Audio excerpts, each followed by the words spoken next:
to allow people to do that is understanding it's a life cycle, like a lifestyle. This is not a quick fix. This is for the rest of your life. You're going to be entering into these different cycles because life is full of different cycles in itself. And so understanding the adaptation part, I think, is most key for a lot of people when they're trying to achieve weight loss, growth, all the above. Strength, wisdom, energy, attitude, and time.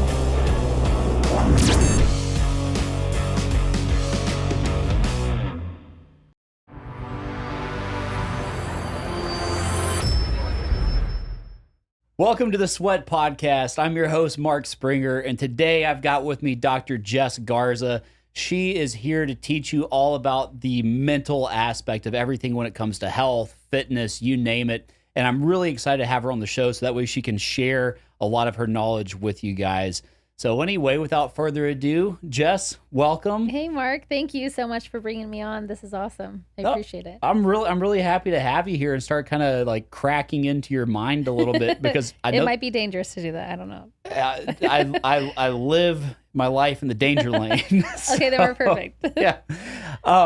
But anyway, as we start to kind of get into things, one thing that I want to know a little bit more about is just kind of your background and how you got where we are. Because again, S.W.E.T podcast is an acronym. I'm a sucker for acronyms, but it's strength, wisdom, energy, attitude, and time. Oh, that's awesome. Oh yeah, in my opinion, I think that each one of those things is necessary to see success in whatever you do. So even in the field of sports psychology, sweat is necessary. I'm sure you deal with a lot of sweaty people all the time, right? I do, yes. To answer your question on my background, I have a PhD in performance psychology, a master's in mental health counseling, and another master's in sport and exercise psychology. And then a couple other certifications like project management. I'm a PMP, and then I also am a licensed counselor here in Texas and in Arizona. That's a lot of letters behind your name. Trying to get the alphabet. Yeah. But Jess, obviously, anytime that you're going to put in that much work into a specific field, you got to be passionate about it. What started your passion for the psychological aspect of performance? That's a really good question. I was a gymnast myself. I started gymnastics around 4 or 5, was a super competitive athlete, very type A, hated to lose. I can remember one meet that I'm on the podium and it was a participation ribbon that I got. And I look at it as probably like 5th place too. But anybody after 3rd got these nice little cute ribbons. I didn't think they were cute or nice. So I threw it down and I stomped on it and I looked up into the stands to my mom, and my mom just looks like, I'm going to murder you right now. I can't believe you just did that while on the podium.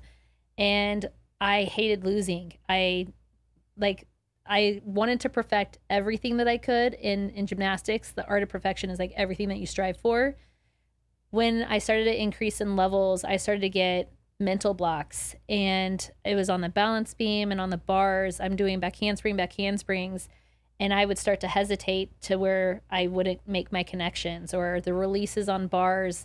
I'm like, well, if I make one wrong move, like I'm done. Like I'm going to get paralyzed. I'm going to get hurt. And the moment that you start to have those, it can take you completely out of the sport. Eventually, I got out of the sport for other reasons, but it was one of the main things that I think limited my potential. I had so much drive and so much heart that I may not have been the most talented gymnast. I mean, I was talented, but I feel like I could have been significantly more had I had someone walk me through the mental blocks that I was experiencing, rather than, oh, here's another one that's struggling, we're going to put her in this group, and you're kind of already just written off. I remember sitting in a sophomore class in high school. It was a psychology class, and there was a paragraph, maybe like this big, maybe 3 sentences about sports psychology.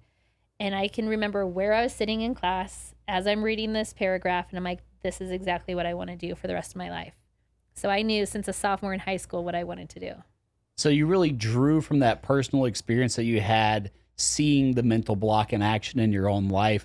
And I'm just going to throw an educated guess out here and say that people experience similar blocks, not just in sports, but really all over the place, right? Absolutely. I think in different transitions, we find ourselves in those different type of mental blocks. Mental blocks as parenting, in the workforce, knowing your purpose, and then in athleticism as well. those mental blocks happen because we feel like we should be a certain place, or we have these really different type of expectations that we have for ourselves that causes us to just hinder or hesitate. And then we start to question and go down these rabbit holes that create these mental blocks for ourselves. Oh, I mean, it really is amazing, just like the power of the mind. And Yes. I can tell you just from personal experience with like weightlifting, right, or powerlifting.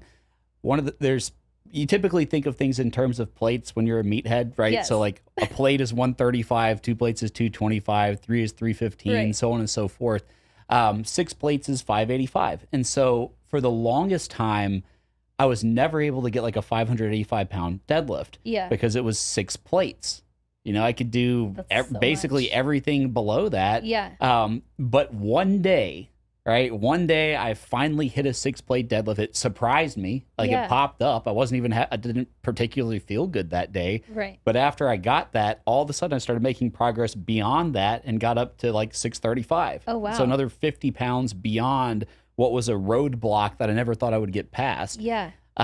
So all that being said, and you can even think about like Roger Bannister, the guy who first broke the 4-minute mile. He was the first person to do that. Did he uncork mental blocks in other runners? So you started having, I mean, you have high school kids these days, dozens of them every year breaking that 4-minute mile. Right. I think that we see opportunity where potential is at, and then we try to push past it. I don't know if it necessarily unlocks something, but I think that it gives people an opportunity of hope and encouragement of what could be for themselves. And so people strive to push harder. The only hard part with the records that we have in place is that people just strive for that and not setting their own personal record, which could be significantly quicker than what this record is. And so I like where these records create the opportunity for force and intention and like getting people to explore potential, but we also stop potential so much by just getting to that mark and not setting it past it. Right. Because, I mean, we bring our own variables to the table. Correct. And you never know what you're going to be dealing with. You don't know what your genetics are. Right. You don't know, like, what your availability for training is. Like, Yes. you never know what people are going to be handling. So something that I want to talk about is a difference, right? So I know that there are a lot of people in this world that I call it the P word, right? They have tons of potential. Yes. And so that's always been like a tough thing, especially in sports, because you hear about it's usually potential wasted is Right. how you think about that. So with that being said, you've been working on the mental aspect with extremely high level athletes who are Olympians, but I'm sure you've also seen some that did not live up to that potential and wound up kind of falling out of whatever they're doing. So what would you say what exists in that rift, right? What's the difference Yeah. between somebody who fulfills their potential and whatever they're trying to do and somebody who you never hear of again? Yeah, that's a good question. I'm going to translate it more towards the military because where I saw that the most was in special operations. And so we would be working with guys who are the most stellar, technical, tactical athletes that you could possibly think of. They are just bred differently. They think differently. Incredible individuals. They go through this course, this qualifications course to become a special operations soldier. And as they're going through it, they're told that like more than half are probably going to get dropped out. They know of the intensity as they're going through it, which most athletes that are training at these extremely high levels know the intensity and time and effort that it takes. So as they're started, the thing that we noticed as across time, you could have one that wasn't as high in potential or in skill and ability, but their mindset towards it and towards effort, towards feedback, towards the growth and failure allow them to supersede the guy that was stronger, faster, more vigilant in all things, but he had more of a fixed mindset that wouldn't allow him to receive the feedback, to adjust small movements. What ends up happening, people, and we're not saying that one's less than the other. These are really high capable individuals, but there is a difference when it comes to the approach and how you attack the task mentally. And then how, when you do get feedback or have failed for the first time, because a lot of these athletes that are, going up, they have failure, but not a whole lot because they've succeeded quite a bit of times to get there. once they face their first failure, that's either the time that breaks them, that's the rift that they feel, that causes them to stop, like, now I'm exposed. People see me for who I really am, when it's just a moment in time that they had a difficulty. And instead of seeing it as a moment in time and what I can correct, they're like, this is it. See, I knew I could only go this far because they hadn't been challenged past that failure yet. And the same thing happens with like special operations guys. For them, it was more ego oriented that they would struggle with, letting themselves be exposed in certain ways. And that course exposes you in every which way possible to make sure that you're physically, mentally, emotionally, spiritually ready for the task that they're about to go undertake. So in a way, could you look at that almost as having like a preconceived notion about yourself and about what you're going through versus just being more open to whatever happens? I don't know if people are always that aware of what was preconceived until it happens. Because you have this persona that has been validated time and time again by external feedback, by rewards of medals and all these accomplishments, and by self-confidence that you've had from these external events. But there hasn't ever really been anything internally that's been driven. It's just every time I get more praise, more people acknowledge me, they know me in all these different settings. And then the moment that I didn't live up to all these expectations that has happened consistently in the past, who am I now though? What are they going to think of me? So now I'm more on the perception of other people, what I feel that they should be thinking of how I should be, or how I think I should be in relation to how they think. So I'm not anywhere internally aware of what's happening because I feel like I'm having to please or do it because of everybody else. And the people who get past those rifts are more internally driven, that they know that, yes, that was a mistake, but I'm going to push and I'm going to push harder.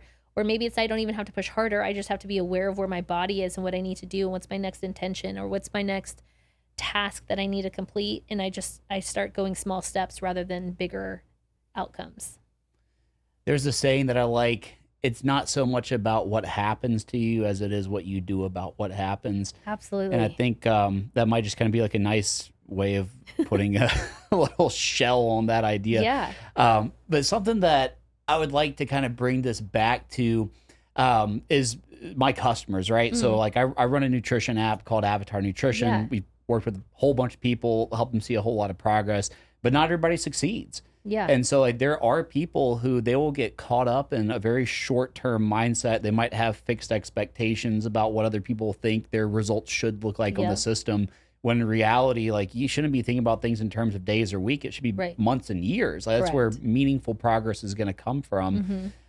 So with that being said, what actionable steps could you give from the psychological high performance mindset to the average Joe who's just not happy with their body weight, they feel unhealthy, and they want to make a change, they want to make a change that lasts, but maybe they self-sabotage because, again, like I don't want to have this turn into like a 5-paragraph question, but again, like what are some actionable things that just the average person is really trying to get a handle on their own health and their own progress? Like what can they put into action here? So that was a loaded question.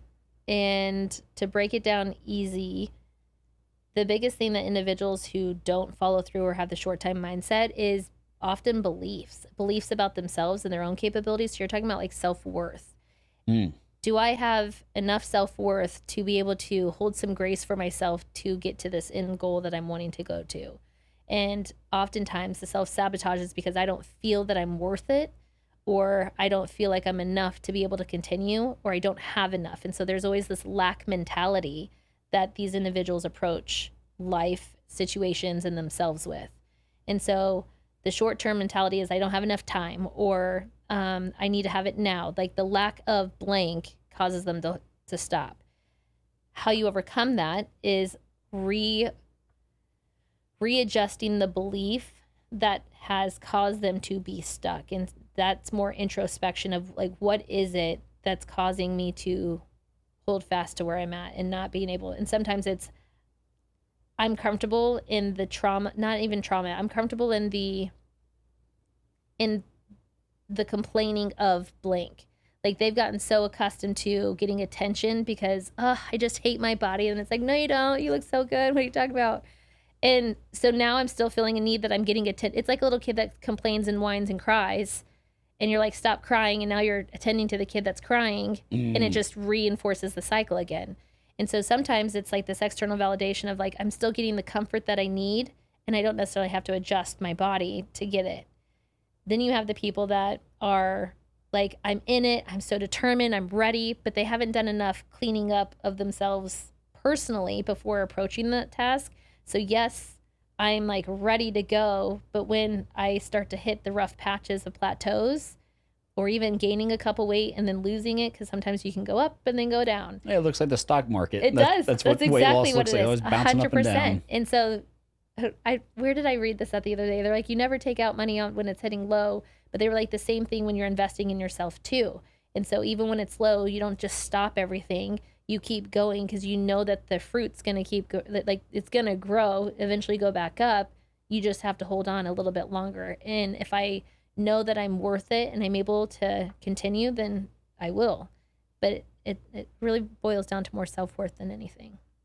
That's powerful. Because I know that we focus so much just like on the technical aspect of it. And we try to teach people to focus on trends and averages over time.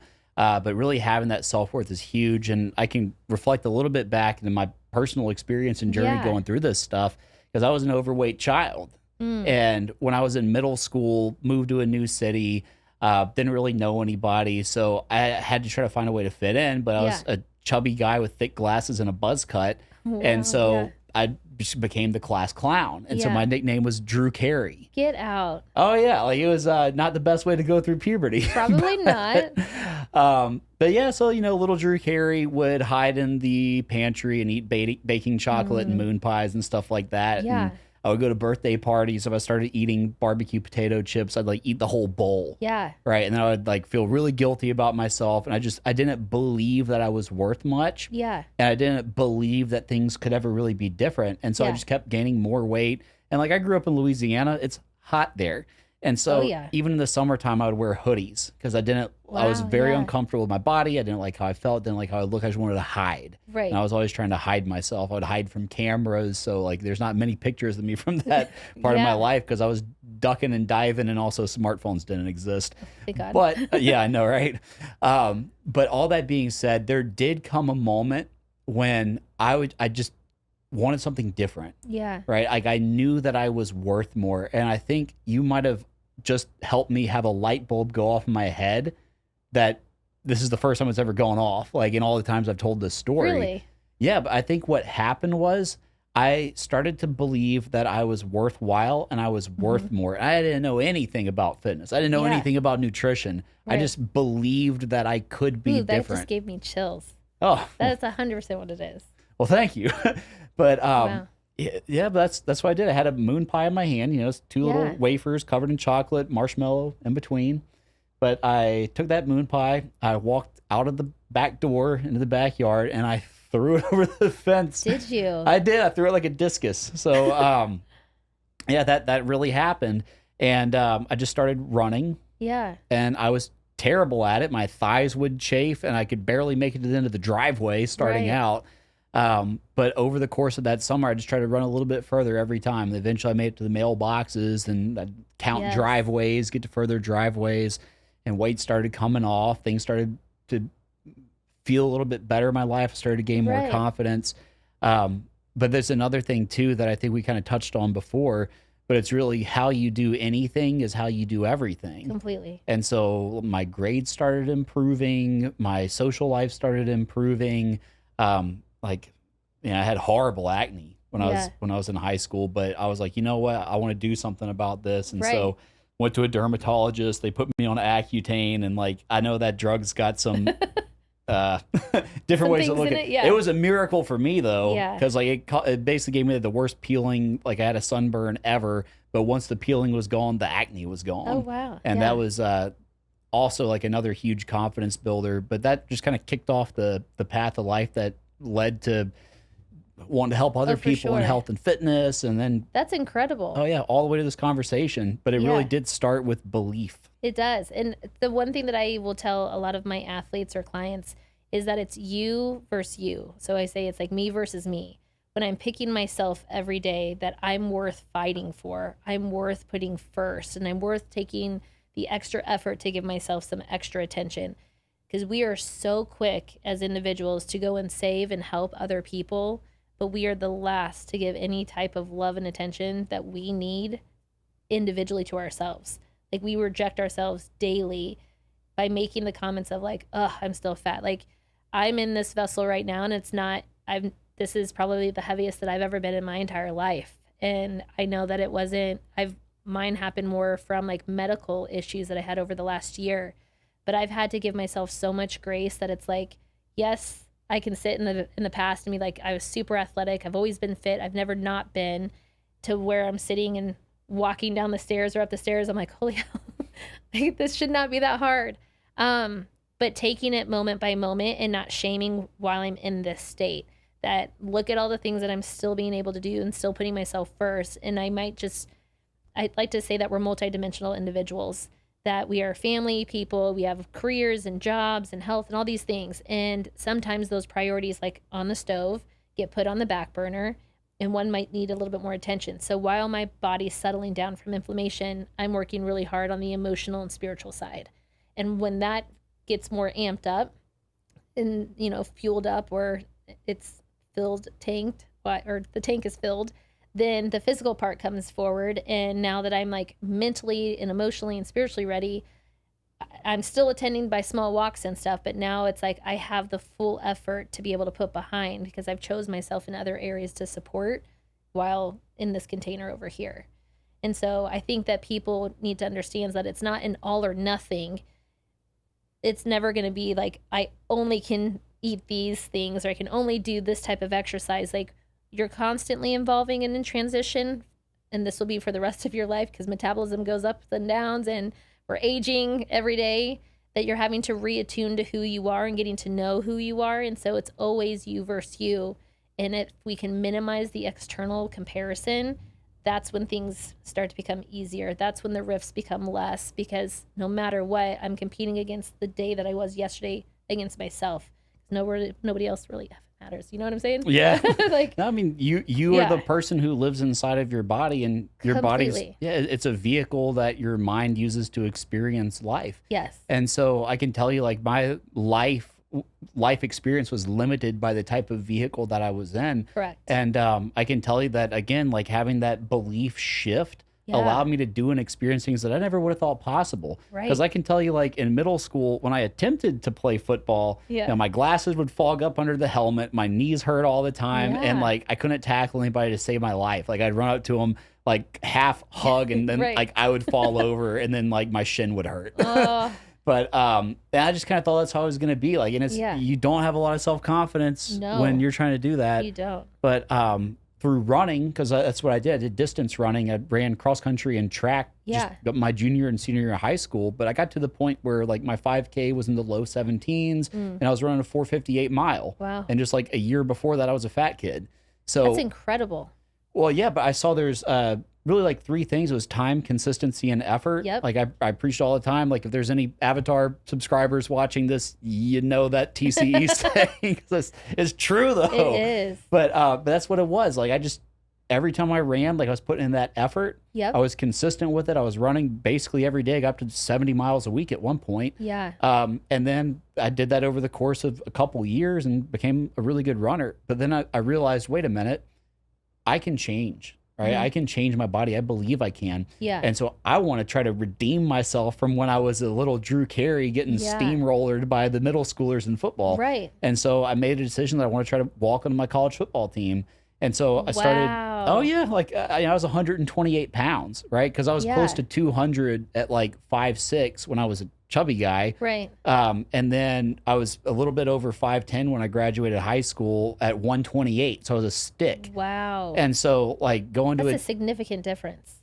Oh, yeah, it definitely was. I mean, I was wearing like size 28 pants, like 28-inch waist. And that's skinny. So when I went to the field house to talk to the walk-on coordinator, like, are you nuts? Like, you're going to die, kid. He's like, please don't. I'm like, no, just show me the weight room. Show me the cafeteria. I put on 70 pounds my freshman year. Did you really? Oh, yeah. Yeah, 70 pounds, because I would work out with the prospective walk-ons early in the morning, go to classes. like shovel down food at the cafeteria. And then I would do, there's this magazine called Muscle Mag, Yep. and it had like bodybuilding workouts in it. I'd do like the Ronnie Coleman back workout, Yeah. right? And I was doing that in the evenings. But there was that belief there because of what happened through running. I then transposed it into getting stronger and putting on Oh, yeah. muscle. I didn't believe anything other than that I could. Right. And so that summer when the team tryouts came around, you know, Yeah. there was a lot of other walk-ons who might have been like, you know, Mr. Hot Stuff in high school that just fell off. Oh, Or absolutely. they didn't show up. Yeah. Right. But I showed up and the coach was like, this kid changed. Yeah. And so they gave me a spot. And like that was an amazing experience for me. But again, like it translated into so many other things. And like I got into personal training. That's how I helped pay my wow. way through college. I was That's training people at awesome. the school gym. And one of my first clients, he was over 420 pounds, Mr. David. Like he was a very big guy. The reason why he started working out with me is because his doctor said, you're going to lose weight or you're going to die. Oh, wow. And so that was my first client. So, you know, no Yeah. pressure, Yeah. kid, right? Seriously. But by the time that we were finished working together and he ended up getting transferred and from Natchitoches to Alexandria, Louisiana, he was down to 240. Wow. Totally changed that guy's life. And what was really cool is he was shy. He was very withdrawn Yeah. at first. But as he started to lose weight, there was more things that he could do, right? Like when we first, all we could do was just walk laps around Yeah. the track slowly. Yep. And that was it. And then I could talk to him and like try to encourage him. And, you know, a little bit of progress would happen. It was like a little, planting a little bean in a pot, right? Right. You know, first sprout Yep. comes out, then it branches off. There's more he can do. Yeah. And then all of a sudden, this sense of humor came out. He had this big personality, big smile, and that's when I knew what I needed to do with my life. Yeah. Because I felt it for myself, just like when you Yeah. felt like what a mental cork was. Yep. I'm like, well, that's like being corked up by your own body. Mm-hmm. And so letting people overcome that and helping them overcome that and sharing knowledge. Oh, yeah. Because someone, like, this is what I really want this conversation to do to people, and every Yeah. single person listening to it understand that it's not just about the physical aspects of Oh, it. I no. mean, obviously that makes a huge difference, but when you have the mental aspects and you have that Yep. belief coming into it, you put it all together, you're going to do whatever the heck you want to do. Absolutely. So I think that's the biggest key is that we work so hard on creating this appearance, but we don't realize the thing that's driving it is the mind and the brain that's telling it what it should do.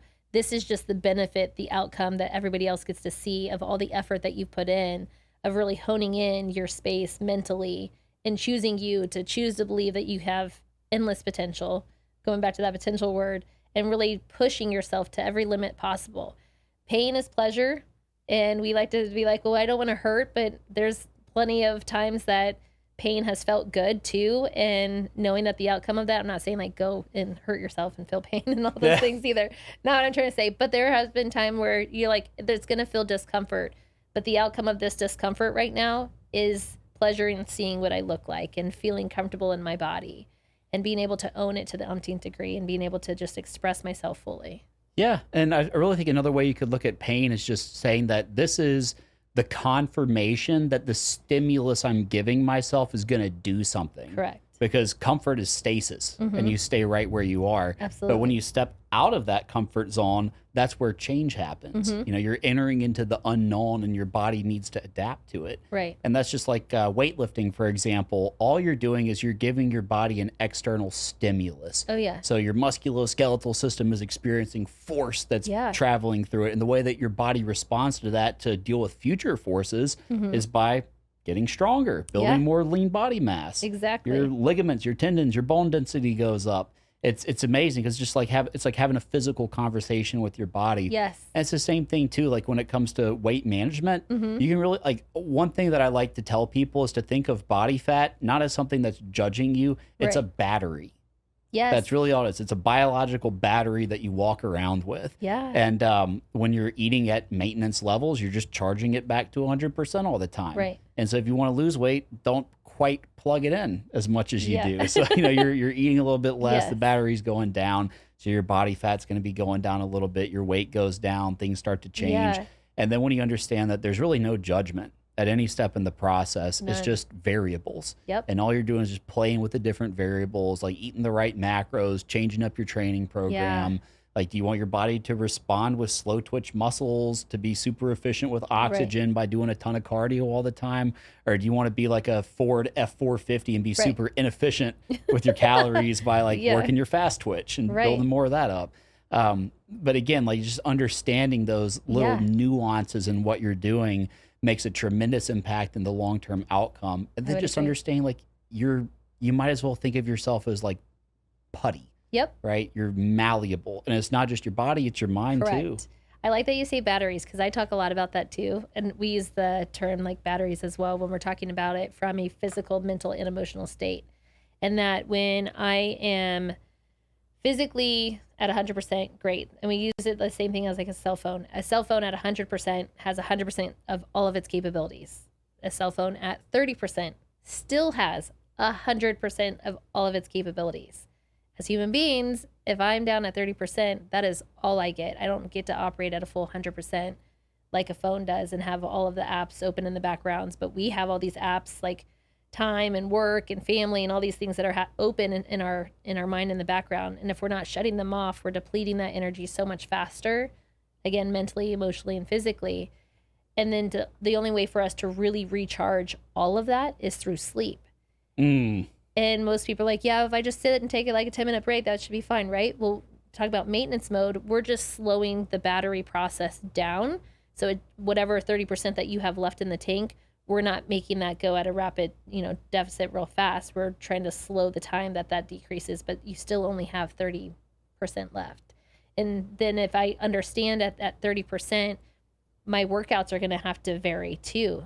But still, there's so many athletes that come in at 30% or 45 or whatever, and they're like, but I got to do all of these things. And it's like, but you're still not attuning to the body, which is where injury occurs. Injury happens. Now you have a psyche problem because it's like, well, now I'm out for 6 weeks or a hamstring pull or whatever the case may be.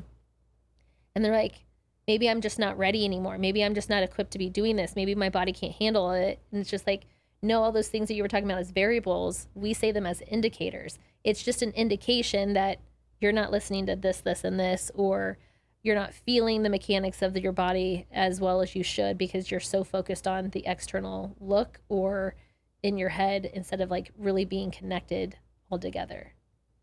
Oh, that's awesome. And I think that's something that a lot of people really need to focus on. Yes.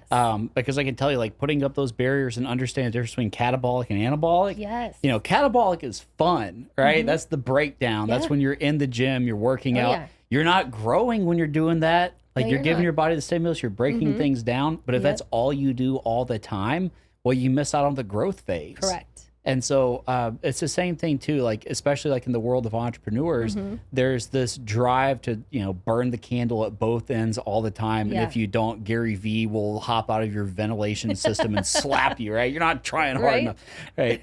But at the same time, like, you do need to work smarter. Yeah. And so like I had almost died in high school because I had meningitis, right? Wow. Yeah. And had brain swelling, brain bleeding, and scar tissue buildup, and it impacts my sleep. Oh my goodness. Oh, yeah. So, like, I really don't reliably get deep sleep because sometimes at night I have little micro seizures and it causes me to wake up but remain unconscious while I'm in bed. And so I understand that, like, I'll wake up some mornings and, like, my nerves are just tingling. I got to handle it, right? Yeah. But it's just, I understand that variable is now coming into play today. So, like, my workout's going to change. Yep. Like, it's not going to be, like, close to maximal loads that require all the nervous system being at a high percentage, not 100%. Right. You're never at 100%, but you got to work around it. And you do. And I think that's where. So earlier when we were talking about too, like, what's the riff is that people just don't honor where they're at in that moment, and they still try to press. And if it doesn't feel like I gave enough, or I didn't sweat enough, or I didn't feel like the workout was hard enough, then it must not be working. Oh, yeah. And something else that kind of goes along with that.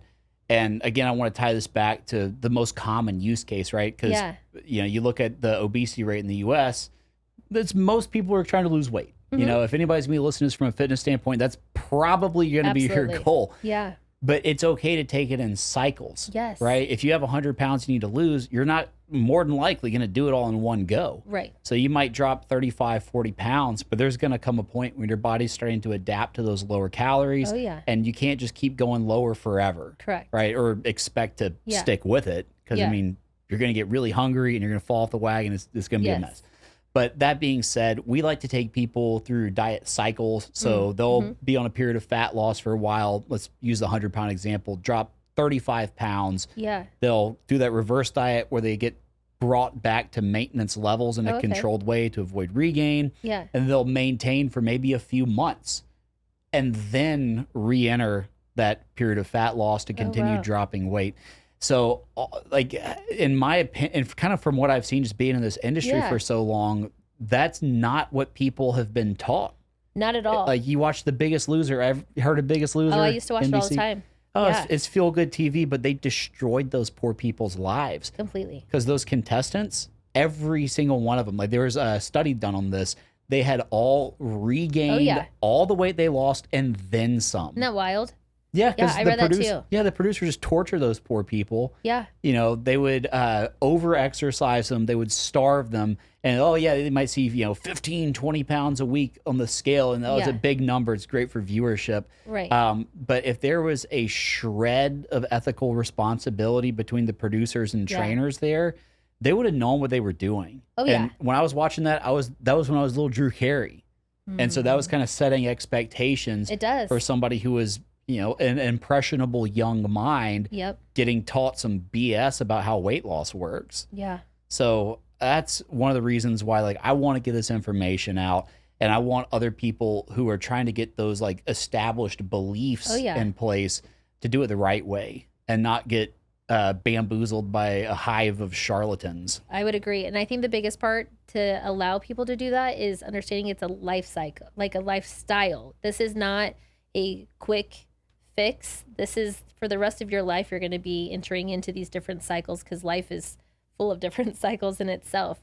And so understanding the adaptation part, I think, is most key for a lot of people when they're trying to achieve weight loss, growth, all the above. And I think, we kind of talked about this outside of the studio, but I've had several athletes who want to lose a bunch of weight, or there's been some that want to gain tons of muscle. They start off super skinny, like what you were talking about, like right out of high school. Some of these kids are in high school trying to gain several muscle mass and are still plateauing, and they're getting super frustrated. They don't want to play the sport anymore because they're getting bounced around a little bit more. And I think no matter how much education, some of it, they're just not implementing it because it's still like, well, this is just how I've always been. And I'm like, oh, that phrase gets me every single time. One, we're talking in absolutes, so it's not to anybody's benefit. When you hear always, never, that's already putting a very rigid rule into your mind that nothing else can change. When you talked about like the belief of change earlier, how we speak to ourselves is really the indication of change or no change, complacency or movement. And no matter what, we move all day long. We're either moving in this direction or in this direction, and we have to choose which way that we're wanting to go. Yeah. And another thing too that I want to kind of reinforce to people who are listening to this is that physicality is a part of life. And as long as your heart is beating, your lungs are taking in air, you've got to work on it, because you can't just achieve, the most in shape that you've ever been and say, all right, kind of wipe your hands. I got in good shape. Right. Now I'm just going to go back to normal and expect to stay. It's like a masterpiece, right? So you're painting this work of art, but it's put on a wall where the sun's shining on it all day. Right. So you got to touch it up. Like whatever you're doing, you always have to touch it up. And that could be your body, that could be your spirituality, it could be your finances, it could be your relationships. Yep. Every single aspect of your life requires work. But I also think, like you're saying, it requires belief. It does. Like imagine it's like the difference between being broke and being poor, right? So have you ever heard of Bruce Lipton? I've heard of Lipton iced tea, but I haven't heard of Bruce Lipton. So there was a cell biologist and a researcher named Robin Williams, not the actor. Okay. These two paired up together, and they did a whole series of studies on cell biology and genetics. And Robin Williams was the psychologist that helped him out. And what they found was they have a whole thing on like power of belief, which is also what took me down this whole kinesthetic, they call it Psych K, where they do body testing and whatnot on the body for your beliefs. So we could do like a body testing up here, and I'd be like, do you believe that you deserve success and happiness? And then, you would say yes or no. You'd probably say yes. Say heck yeah. Right? But if I would have asked the kid that was in high school or in middle school, you probably still would have said yes, but your body probably would have rejected it. And so then that tells me that there is a very deep core belief that is still what is suppressing your ability to like continue or move forward with power. And these guys were talking about even just from the smallest thought of cancer, that if my mom had cancer, or my grandma had cancer, let's just say it was breast cancer, and I knew that I was susceptible to it, if I'm like, well, my grandma had it and my mom had it, so I'm going to have it too. I might not have it, but just the thought of having two relatives before me having it causes these receptors in our body. So like you have a little receptor and they're just like pinging off into our like systems. And we are gravitating towards these things, the idea of like, I'm going to get cancer, to then hold on to it. And now it's started to create and manifest in my body to eventually I do develop cancer just by the power of belief that I'm going to get it because my other two did. And they've done several studies on the power of beliefs and how much it manifests and changes the dynamics in your body physiologically. Well, I mean, that's terrifying. Right? I mean, that's awesome, but it's also terrifying. Crazy. And I really think that like your mind is a garden and you need to pluck the weeds and All like day. really be careful with what information you're Yes. bringing in. Like, have you ever read the book Fight Club by any chance? Yes. That was like one of the biggest mistakes I think I ever made. Why? Because that book is so negative. Like It it's is a little so negative. dark Okay. and twisted. I'll give you that. Oh yeah, like when I was first had the idea to start Avatar, right? Yeah. I had read Napoleon Hill's Think and Grow Rich. Yep. Read that Right? one. Classic book. And it's Yes. all about like kind of building the positive mental Correct. foundations for taking the action that you need to take to make make something change in your life or whatever you're trying Yeah. to build. So and what was really funny is like that book was left on top of a trash can. It Somebody threw was? it away and I picked it up because like I was going to visit my brother and like me and my mom Yeah. were driving through Tennessee and I wanted to listen to like a podcast because at that point in my life, like I was kind of like in that Yeah. wandering stage. I didn't know what I Mhm. needed to be doing. But like I listened to like a Napoleon Hill lecture from like the 1920s or whatever. I'm like, Oh, that guy's wow. cool. But yeah, months later, the book's sitting on a trash can, recognized the name, picked it up and Wild. applied it. And, here we are. Yeah. But what was crazy is the next book that I read after that was Fight Club. Oh, wow. And again, Fight Club, very dark book. And after reading it, like it threw me off for like a month. Really? And I wasn't able to be effective. Like I was still kind of like doing the motions of trying to get things Yeah. moving with like the very, Do you very, remember like what part of the book, like it, like themed of the book that you The ni- took, or like- maybe subconsciously? I think it was the nihilism in the Oh, book. Like okay. nothing really matters and the whole system is messed up. And, Okay. because he was like an insurance actuary and Yeah. like that stuff is real, which is Right. unfortunate. Yeah. But again, like what are the thoughts that sure. we're going to put out there? So yeah, I really do think that you got to be super careful with like what you take in. Mm-hmm. And I remember reading about an experiment that Facebook was doing that I don't know how they didn't get in like a lot of trouble. Well, I Right. mean, I have my ideas how they didn't get in trouble for it, but they were intentionally showing people content in their feeds to manipulate their emotions. Yep. And so they would see I like do how, remember that. how they could change things to make people feel anger, make Yep. people feel happy, make people feel sad. Mhm. And it was incredibly effective. So Yeah. yeah, I mean, you got to be careful with how you move around on social media. Oh, absolutely. Like what shows and TV you choose to watch, what books you choose to read, what people you choose to I think hang about out that with. even with the algorithms that are even with like in TikTok and Instagram that pop up because you watch a couple different things. Like there was one point I have the TikTok app and I started going down like these conspiracy theories. I'm like, how the hell did like everything was like, oh, is this really real? And I'm like, how is my page on all of this? And then I've watched another couple of videos and now it's like on all motivational speakers and like faith-based. And I'm like, wow, what is it like?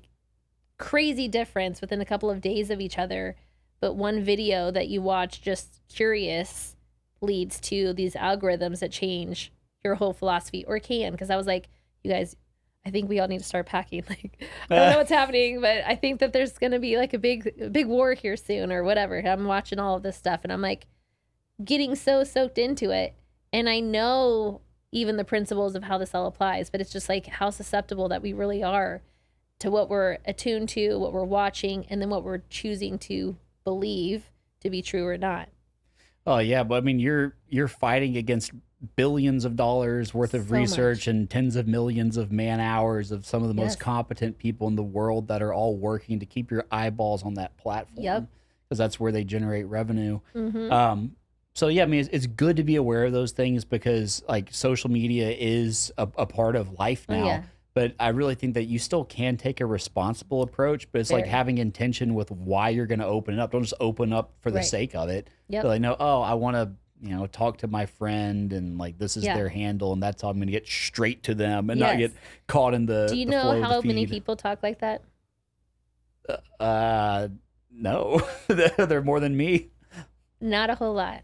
Oh, It's surprisingly sad how often people just pull up the app just to escape. well, doesn't it, like hack into your dopamine system? It does. It's which kind of like is- a casino. Yeah, that's exactly what it is. And so I really think about the responsibility part of that is like, why am I opening up this app? Why am I going to your app? Why am I going to the gym? Why am I pushing myself through all of these? Like, if you're not constantly assessing yourself and then self-regulation on top of that, applying it, you're going to get lost and then finding yourself sitting in a chair, several 100 pounds overweight. How the link did I get here? Yeah. But I mean, again, like we all have personal responsibility Oh, yeah. for the things or how we respond to the things that happen to us. Yeah. And I think we also have the responsibility of just being aware of the things that are happening around us. For sure. And so, because the things that happen around us influence the things that happen to us. Mhm.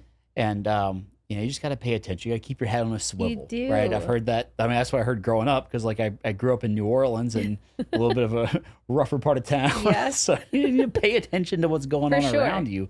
But yeah, you should pay attention to, like, how your mind is being impacted by the content that you engage with online. I would agree. And again, like, also understand, like, remember how you have like those expectations that you Oh, can yeah. set and like false expectations.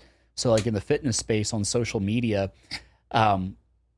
you'll see people that are like fitness influencers that are just peeled, right? Yeah. Like guys that are, they look like they're 7% body fat just year round. Yeah. And what's really happening there is a They used one combination from like of 5 things. years ago. No, I'm just teasing. Well, no, I mean, but really, like they will get down to that super low body fat, and Yeah. they'll stay there for about 3 or 4 days, Mhm. maybe a week or two, just kind of depending on like how they approached it. Oh, yeah. And then they'll take thousands of pictures. They have photographers. They'll do photo wow. shoots in all kinds of different places, and then they'll have content for the next year or two Yeah. that they're using to sell their 3-week transformation program. Yep. I Um, can see that. yeah, and also there's this thing called Photoshop. Like Yes. there's a lot of people, like there's a company, I don't know if I should be name dropping on this thing. I don't want to get in trouble. But there was a certain company that had a lot of athletes that got, popped and like they would show their before, they're getting exposed, like Oh, their yeah. before and after Photoshops.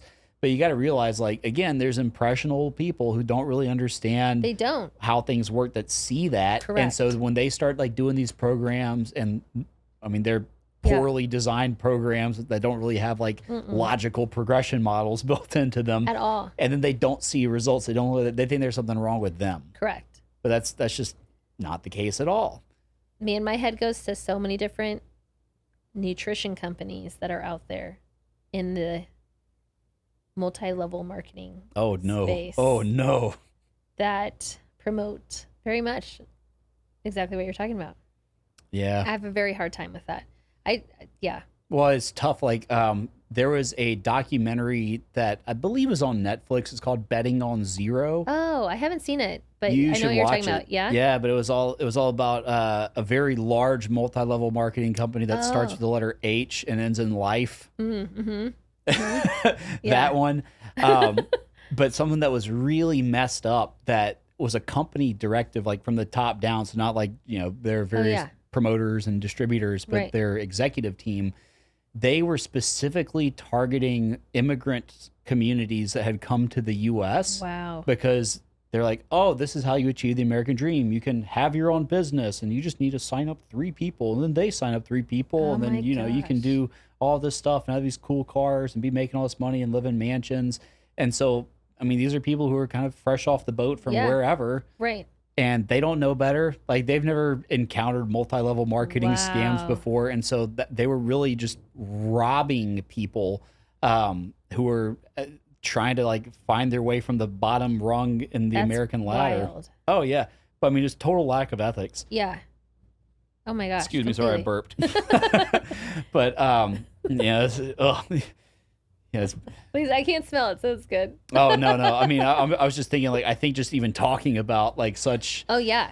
tomfoolery happening It's from companies wild. like that. You just Even burp. in like the health industry, when I was telling you earlier about like the inflammation that I was having for a while, my mom had sent me this this doctor, Dr. Brian something, I don't know his name.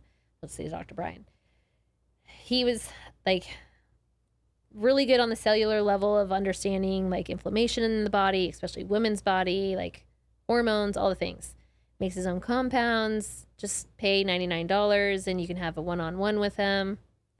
And my mom was like super desperate at this time to like find anything and anything to help me. So she pays for it. I sit on this awesome Zoom call with the lady that is like, so tell me, why do you want to do this? I'm like, what?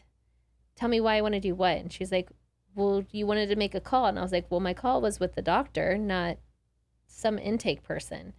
And so I'm already irritated, but I'm like, okay, I'm going to listen to the spiel. Here we go. And I said, can I ask you your background? And she's like, I don't have one in this industry. I came from like just a receptionist job and now I'm doing this. I said, interesting. So you guys are causing people, or not causing, but you have people pay hundreds of dollars to think that they're going to talk to a doctor. And then you're like, but we're going to see if you're fit for this program. I said, well, how do you even know when we haven't done blood work? We haven't done all this. You're talking about hormones and inflammation and cellular level. That seems like you would need to know more specific things about me rather than my motivation to be a part of your program. And she's like, well, I just need to know if there's going to be a yes at the end of this call. I said, well, I think there's going to be a hard no at the end of this call. But it was just wild that there's so many people that pry on like the sick or the unhealthy and like the drive to really want to feel and be better, but not really hitting any level of the things that they're actually wanting, but just draw like, yeah. So it does. It makes me sick thinking about half of it. And the people that aren't aware that it's happening is even more heartbreaking. Yeah, but that's why it's important that voices that give a damn get heard. True. So, because again, like, what's the old saying? It's like evil wins when good people sit by and do nothing. Right. Right. So this is doing something. Absolutely. It's getting no nonsense information out there that's actually going to help people and make a difference. I would agree. But yeah, I mean, there's a lot of bullies. Like, I had bullies who bullied me when I was a kid. And things started to change when I believed that, hey, maybe I'm not the kid who's just supposed to get pushed around. Yeah. And so you start, doing things a little bit differently. You stick up for other people, right? Absolutely. You stick up for the little guy. Like, I'm very proud of the fight that I got in high school because, like, one of my good friends, he had a brother who had Asperger's, and he was like developmentally stunted. And he was older than everybody else in our grade, but he was like, he probably weighed 100 pounds soaking wet. But there was some kid that was picking on him, and it was in PE class. And this is before I started running, so I was still kind of like in Drew Carey mode. Right. But yeah, like this kid was getting picked on. I stepped in between. I was like, you need to stop. Yeah. And so like that turned into a fight, and like, I was holding on for dear life because I wasn't exactly like Chuck Liddell or anything. I was just a little kid with glasses. I mean, I learned that I had like some kind of weird hidden strength at that time because this kid was like a state wrestling champ. Oh, wow. And like, he didn't take me to the ground. Like I just held onto his wrist. I was like, I got trying you. to punch me. But eventually the PE coach came and broke it up. And like, I went to the principal's office like, oh, like, you were sticking up for that kid who's in the special ed classes. Yeah. Like, you're not in trouble. Oh, that's good. And so, I mean, our school had like a strict no fighting or like the cops get involved kind of policy. So like that was cool. It was one of those things where it's like you stand up and you do the right thing, and there's actually a good outcome from it. For sure. And like this, and the kid who was like the bully ended up like totally changing his life, and like he seems like a decent guy now, and he's Well, that's good. got a family, and I'm like, oh, because people can change. I would agree with that. And who knows what he was going through at that time in his life too. I Mm-hmm. mean, there could have been like abuse happening in the family, because what's the old Yes. saying? Hurt people hurt people. That is true. Yes. Yeah. So that's just something else too. It's like, we got to learn to be less judgmental of not just ourselves, Yeah. but also other people, because you never know what somebody's going I would through. agree with that. Yeah. Yes. Man, Jess, this is great. This has been awesome. Yeah. So I'm trying to think if there's like anything else that I really wanted to ask you about. Like, here's my wonderful show notes. Hey, it's good. But I really think that we've hit everything here. And I was going to talk a little bit about like self-sabotage, but yeah. we kind of covered it. Mm-hmm. And I think that believing that you're not worthy of really seeing any changes in your life that are meaningful might be like the biggest self-sabotage that you can have. Yeah. But once you really start to just shift how you view yourself at the core, Yes. the outward things can start to change. I would agree. Self-sabotage comes specifically when there's a disconnect between who you are and who you think that you should be. And that should word is the one that causes people to self-sabotage, because it should is an equivalent form of shame. Mm-hmm. And so when you start to hear yourself like, well, I should be 10 pounds lighter. Now I'm not okay with everything that I've just done, because I still feel like I should be somewhere else. So I'm going to sabotage myself subconsciously to meet that where I should feel like I am. Oh, I love that, because I really think so many times we live in the world of should and shouldn't. Yep. That's where we put ourselves. Absolutely. When in reality is the world of is and isn't. Interesting. Yeah. It's true though. Oh yeah, because I mean, like things, you say things should be this way, they should be that way. It doesn't matter. No. How are they not, and what are you going to do to change it? Correct. Yeah. So that's something big. It's like, for example, because like I'm user ID number 1 on my app. Yeah. Right. Like if nobody else liked it, at least I would have, had something to use myself. So Right. it would have been like a waste of time. Turns out a lot of other people did like it. So that's a huge Yeah. plus. That's awesome. But that being said, like, for instance, my wife and I went to a farmer's market on Sunday. Right. And so we're at this farmer's market, and after there's this really good things called like babka bread. I haven't had it. It's like a bread cake kind of. Have you ever had like a little Debbie pecan little pinwheel? It's kind of like that. Okay. But it was super good. But obviously, it's a bunch of carbs. Like I'm Yes. on fat loss mode myself right now, Okay. so my glorious super high macros are no longer existing. But anyway, like I had that babka bread. Then after we went and got boba teas. So again, it's like carbs on carbs on carbs. Yeah. And so like I look at my tracker, I'm like, oh my gosh, like I barely put a dent in my protein, barely put my dent in my fats. I'm almost like done with the carbs for the day. Yeah. And so anyway, that's what is. Yep. Right. And I should have had a more mindful approach Yeah. to it, but I assessed what is. I'm like, well, I am having protein shakes and pork chops for the rest of the day. But see, and that's what how you it just is. did there was give yourself a directive of what you should, like what you need to be attending to, rather than the shoulds part. Because if I say, well, I should be doing this, instead you're like, okay, I acknowledged what it is, and now this is what happens. And so the form of like, I can't, I don't, I shouldn't gets eliminated, and I'm softer and more gentle and have compassion to where I'm at and what has happened, and then what I need to attend to. Oh, that's awesome. And if everybody listening to this can just internalize that and apply it to their own lives, I think they're going to really start to see a huge amount of traction. I would agree. But Jess, like I really appreciate your time coming on here. And for everybody listening, where can they get in contact with you at? Oh, that's a good question. So I'm on Instagram at Dr. Jess Garza, and my company is Altier. It's a sports psychology group in Austin, Texas, and their Instagram is AltierTX. And then I'm also on LinkedIn, Dr. Jess Garza there too, and I have a TED Talk too, if they ever wanted to go and watch. How do they find your TED Talk? Google TED Talk, Jess Garza, and how to avoid prickly emotions. That's awesome. Yeah. I love TED Talks. They're so good. They're short and sweet, and I love them. They're like a little thing I put on YouTube when I'm driving. I mean, I don't watch it. Like I listen to it. Well, that's good. Yeah, like definitely don't watch YouTube videos while No, you're driving, but probably they're not the best good to idea. listen to. For sure. But yeah, so something else too, like our friends at ibble are obviously helping us Yes. put on these podcasts. And I'm again just like they have an amazing app. They Amazing, do. and it allows you to take the conversation off of just the podcast. Yes. So if you're listening to this on Spotify, you're watching it on YouTube, you name it, Yeah. go download the ibble app. Yep. And then look up the S.W.E.T podcast. And Yes. so you can ask questions and keep the conversation going with me. Yeah. I'm going to invite Jessica to the I'll group. be there. So like you'll be in there too. And again, like I just want you guys to really think about all the things that we talked about and Yes. understand how like we've kind of lived these things out through our own experience, but it's your turn now. Yep. And so where are you going to take these thoughts? Where are you going to take these concepts? And how are you going to apply them? And tell us how it goes too. Oh, that's the best part. Oh yeah, like it's awesome just seeing those experiences. I mean, you've seen things Yes. with like Olympic level athletes making amazing changes. Yes. I mean, I've seen things with all manner of life. I mean, we've worked with soccer moms, WWE wrestlers, Yep. NFL football players, like Antarctic scientists, like it's like anything you can think of. But just kind of seeing that like that personal Yes. human story of when somebody applied something that you tried to help them with and they got a great The result. most satisfying thing that you can ever feel. Oh, it's awesome. Yeah.